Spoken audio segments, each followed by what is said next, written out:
All right, then, welcome to Investors Desk. I'm Susan, and this is the weekend wrap up.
Well, okay.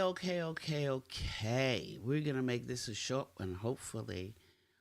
It's 2 o'clock on April 5th. I'm Susan here at Investors Desk. It is the weekend wrap up. And what a wrap up we're having. I didn't want to come on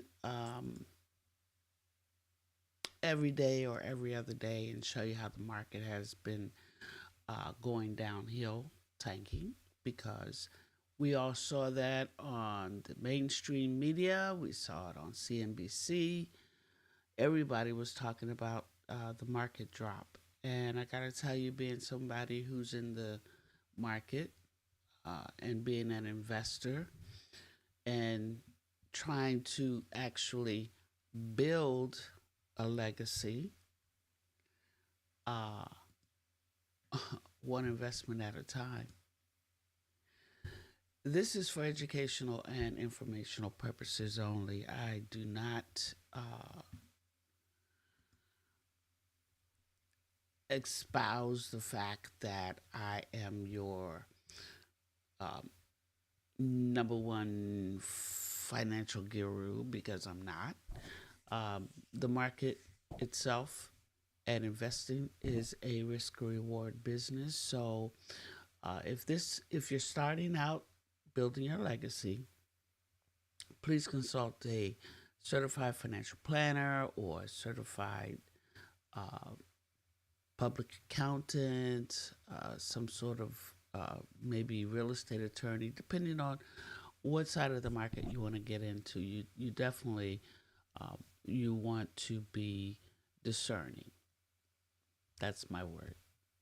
So a lot going on this week, and a lot went on last week, and I just want to let you guys know that I've been watching, and I'm not the Debbie Downer. I'm not the Nancy nuisance, because I've been struggling in my portfolio. A lot I've moved out of. I was able to get rid of all of my Nvidia shares, and I know I've shared that with you guys several times in the last few episodes. Uh, I did, one tranche or two tranches at a time, sometimes three. And there were other stocks that I was long portfolio in. So I'm looking for something. I'm sitting on my hands, but I'm looking for some way to balance and diversify my portfolio in this market. But I keep sitting on my hands because every time I find something I like, the market swings to that side. And the next day, when I go to put on that particular asset, it's down considerably in the market. And I go, well, how low can you go? This is not your 2020. This is something that it doesn't feel like it's going to rebound anytime soon before it actually like crashes to the bottom. Now, I could be wrong about all this. In all actuality, things could actually jump on Monday. What I'm expecting on Monday is what's known in the market as a dead cat bounce. What is a dead cat bounce? Well, we know what a dead cat is, and we know what bouncing means. So, uh, a dead cat bounce is basically the market will shoot up on a Monday. People will say, "Oh, everything's good. You know, the market's looking great, so forth and so on." And people are piling in because they're saying, "Okay, it can't go any lower. Look, the market can go to zero. It could. Will it? Probably not. The probability of anything is 100%. But for the market to go to zero at 100%, I don't think that's going to happen. No, that'll never happen. Never say never, Susan. Never say never. But I'm here to say that it's not going to be an easy um, road to go down. So we know the bears are out. People are afraid. People are scared. I mean, I want to show you the heat map where we landed on Friday. Whisper me this. This is what it looked like. Now, I gave you the colors in another episode. If it's a dark green, it's going up great. If it's light green, it's only going up a little bit. If it's gray, it's stable. You know, it's kind of like, you know, it's ranging. It's pretty much staying within, you know, a 2 to 3 point spread. If it's a pink, then it's in a 3 to 5 point spread, but on the downside. If it's a light red, well, you get it. If it's a dark red, it's down, down, down. Has nothing to do with my last name. Right. But in any case, this is what the heat map looked like, guys. And that's pretty crazy if you think about it. The last 2 days in the market, Thursday and Friday, were the days after the speech in the Rose Garden. On what's it? Was it Tuesday? When was April? April 3rd was Wednesday. April 2nd was Tuesday. Wednesday, Thursday, Friday, third was a Thursday. Okay, all my days are blurring together, but it was the day that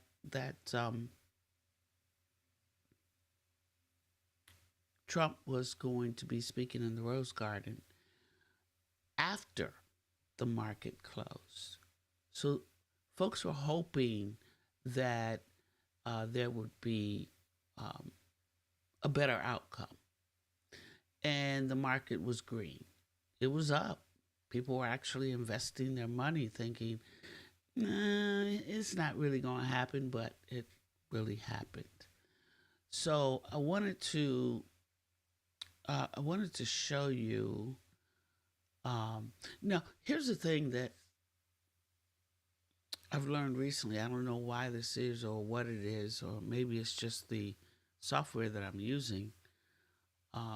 But there used to be a time when you could actually show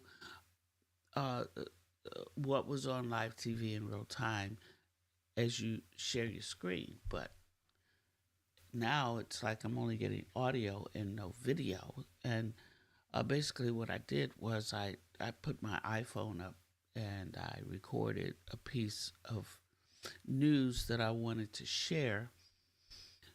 Now I know I could probably go to CNBC and clip it and do all of this and do all of that, but I wanted to go live and kind of show that. So basically, um, this is coming up on. Well, let me just show you this. It's just a quick clip of how green the market was, how it's up. Now, let's just go there so we can actually see. That's it right there. So the market was actually up. Now, the Dow was at 42 on this particular day, which was the day that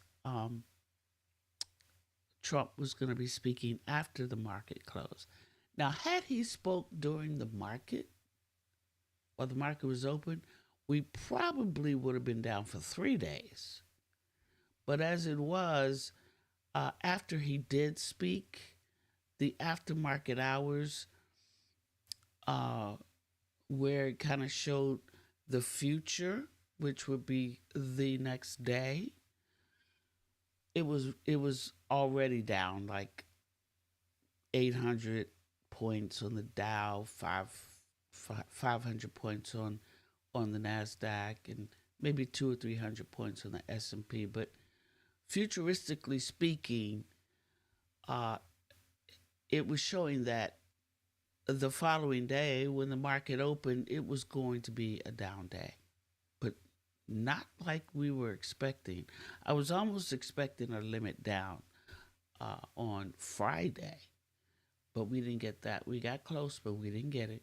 However, over 2 days, the S&P was down 10%, and that's a lot. It's like over 5% on one day, over 5% on the next day. So had that all happened in one day, there would have been a circuit breaker. That's what limit down is in the market. Circuit breaker, limit down, just means they halt the market to stop trading, stop people from selling so that there wouldn't be a crash to zero. However, we didn't get that. We were down like 1,600 one day. I think at its low, it got down to almost 2,200 on the Dow. And I'm speaking of the Dow only, but the S&P, all both days hovered between 300 and 400 points lower. S&P, the reason why they do the limit down on the S&P, because it would take longer to halt the market, because why? There are 500 stocks in that market. So the Dow is 30, the Nasdaq is 100, and the S&P is 500. The Russell, which is a small cap, has 2,000 stocks in it. Now, or assets. Now, because it is small cap, it generally means that you're probably looking at small corporations, small businesses that are in the market. Now, with that being said, let me pop over here and just make sure that we're at the beginning of this. Yes. Charles Schwab Chief Investment Strategist, Lizanne Saunders. Lizanne, how tough a tariff message do you think is already priced into this market at these levels? It's hard to say. I think a more serious economic downturn relative to what we've seen so far, meaning if you start to see recession risk significantly increase from where we are right now, I don't think that's priced into the market. Some of the slowdown that we're already witnessing, I think, is embedded in what has been this 10 to 15% correction, depending on what index. But I think what we may be seeing here is a combination of the perception around maybe this is peak uncertainty. It doesn't mean we have all the answers in terms of the tentacles into the inflation data, Fed reaction function, the economy, but maybe peak uncertainty. And then also on a day like today, at least intraday, a little bit earlier, Goldman Sachs's basket of most shorted stocks was up about 4%. So I think there's been a lot of positioning push on a day like this, so as not to have your positions lean significantly in one direction or another until we hear what the news is. So there you go. That's what's going on. Uncertainty in the market. Let me go to. Let me go back up here.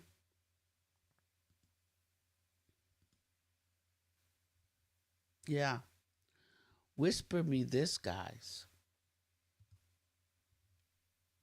How does all of this seem to map out with you? This weekend, we've got we've got the hands-off protests across the country. People are actually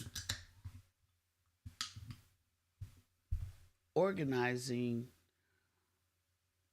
against things. I mean, when you talk about hands off, we're talking about what? Hands off the Medicaid, hands off the Department of Education, hands off Social Security, pretty much hands off everything, because there has been no efficiency about how they're dragging that bull through the China shop called our government. And of course, on the other side of that, you have to understand that what they've actually done is even programs allocated bipartisan by Congress have been decimated and eliminated, and workers being laid off because of quote unquote performance issues. So then, of course, there's the hands off my body, hands off of my paycheck, pretty much. But I was going to go out there with my 300 millimeter lens and try to get as far away from the protests as possible and try to do some, photo taking, video recording, and things like that. But I decided to stay home and stay safe. And what you see on my TV screen over there is USA Today. Basically, so far, I've only seen them follow New York and Washington. I've been flipping back and forth to different channels just to see, who's playing what, when, where, and why. And there are a lot of peaceful protests going on. It's all peaceful. Of course, it's cold and rainy in one city. It's hot and humid and misty here in Washington. The protest in Washington is taking place down at the National Mall. I'm not sure where the protest is taking place in New York, but presumably they say it's all across the country. And this one here is DC. And then we also have New York over here in the lower corner, right down here. They're showing New York City. I'm not one to get out there and protest, to be honest with you. I would love to be that photographer, but I'm little. Of course, that would make me inconspicuous, maybe. But I'm not your Gordon Parks, and I'm gonna leave all of that to our younger, more renegade photographers. You know, they can run faster than I can. That's another thing. All right. So this week in the market, we had POW, and from what I understand, uh, whisper me this: POW wore a deep purple tie. I don't know if that's metaphorical because I actually missed. I caught like that much of it. I was in writing mode, and my TV was on mute, and I kind of missed it. But my understanding is nothing has changed. He's still on the wait and see list because all of this could go away or it could get better. Who knows? Uh, we do know that this week no one caved, not a single country. As a matter of fact, China said, okay, fine, you're going to do that to us, we're going to do it to you. And they put on 34%. Now, they matched us, I guess, tariff to tariff. Friday, or actually today, um, TikTok was supposed to go dark, but the administration decided to go ahead and grant them 75 more days because their bids on the table for TikTok and the Chinese government, or ByteDance, I think that's the company in China, hasn't said a thing. I haven't heard anything. If you guys have heard something, let me know. But that's what that is about. We also had our non-farm payroll. What is that? That's unemployment. I think I mentioned, paychecks, but there's also JOLTS, which is the job. Let me go over here and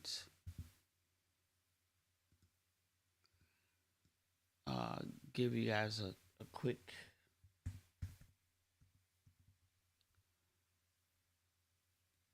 JOLTS. They had their release date this past week. I believe it was on Monday.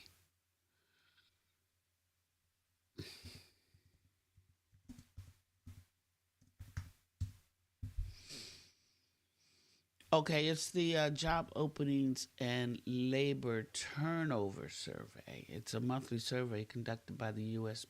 Bureau of Labor Statistics, or BLS. It provides data on job openings, hires, quits, layoffs, and other separations, helping to gauge what the labor market conditions and the health of the economy is. Now, I do know that uh, the Federal Reserve, Powell, who is the chairman, who oversees all of the different chairs in the different states that come together to decide whether to um, lower or raise the uh, the interest rates. Uncertainty, uncertainty, uncertainty, and that's the issue. What's going on around the world, along within our economic situation and what's happening in the market.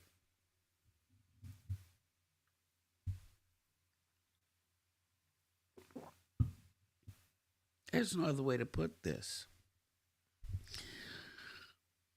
You know how people say nobody knows where the market is going? Is it going up? Is it going down? Well, we know right now where the market is. We just don't know what's going to happen next in the economic news because our present administration, I don't know if they know what what's next. I think they're waiting on the sentiment of the people. And as you can see, the people are like not having this whatsoever. All right, so we had jolts, we had even some IPOs decided not to the IPO, initial public offering, which means companies that were private that wanted to go public decided to go. Not yet. They're like Newsmax came in at IPO. Is it Newsmax? Yeah, they came in and they IPO'd. I think their symbol was NWEEKS or something like that. Probably isn't that many symbols because if you're on the Nasdaq or the S&P 500, you're gonna have. Anyway, they came in, and everybody's calling it now a meme stock because I looked at that thing and it said $226 per share. Then I looked at it again and it was 140 something. And on Friday when I looked at it, I think it was at $44 per share. So whoever got in, let me check that for you.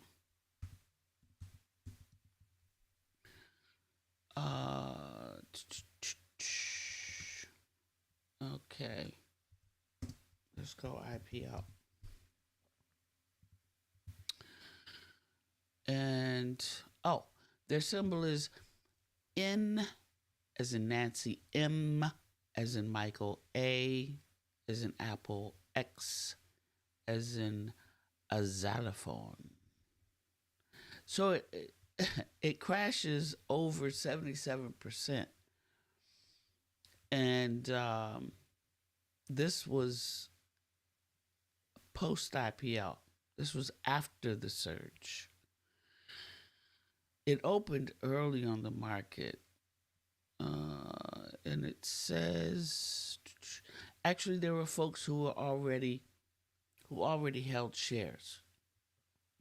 So when it went to the market, there were already folks holding shares. And then when all of the other administrative supporters of this news channel heard that Newsmax was going, well, it's going public and we got to get a piece of the action. They all jumped in, and then those that were already in the market, or the investors that were already there, were able to skim their or sell their shares, which means there was no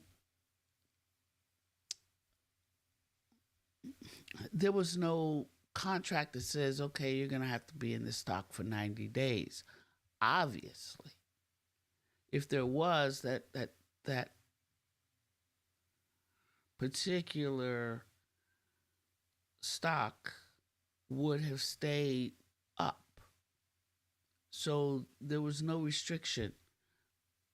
There could have been, I don't know. I just don't know anything about it. I wasn't interested in it, but you know, um, I guess that's pretty much that.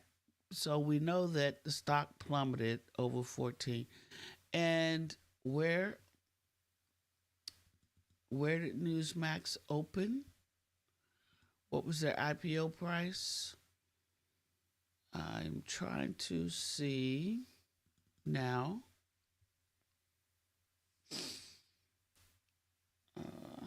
NMAX.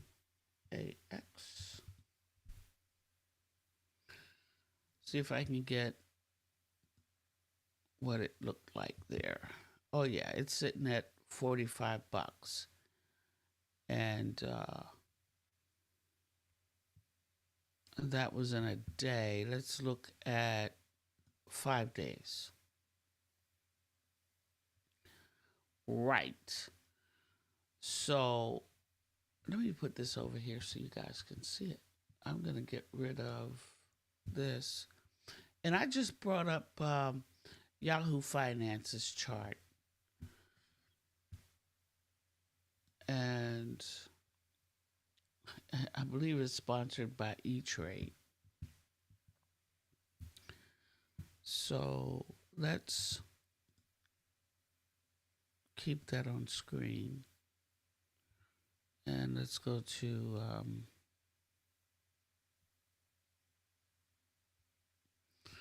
let's go here.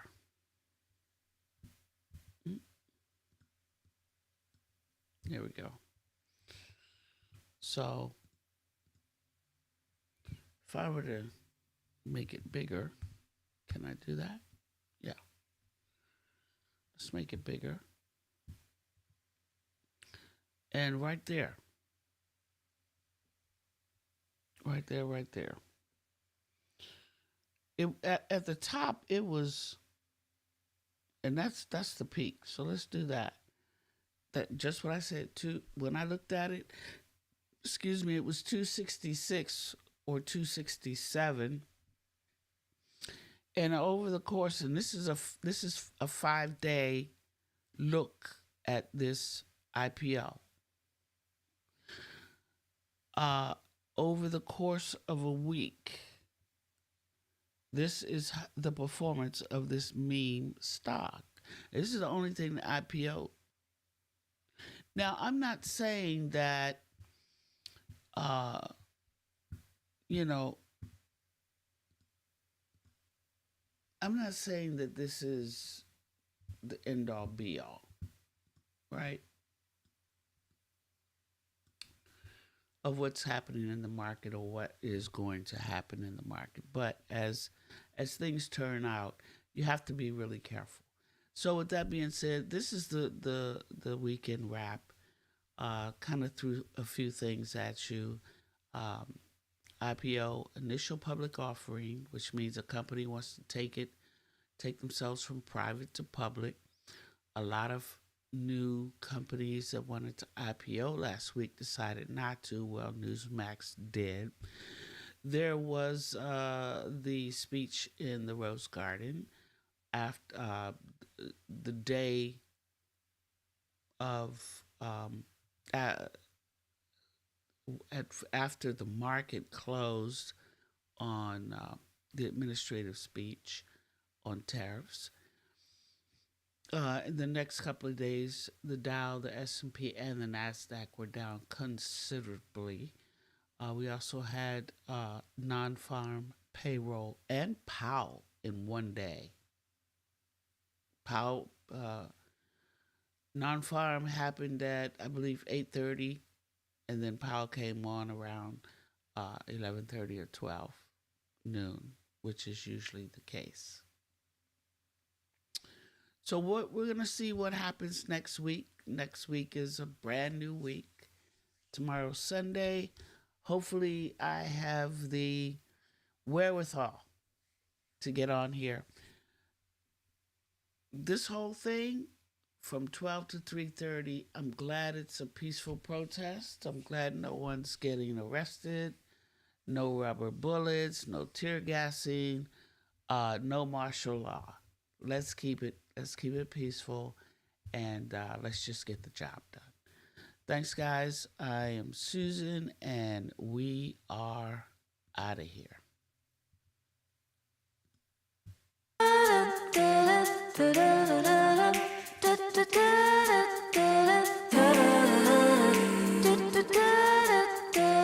Da da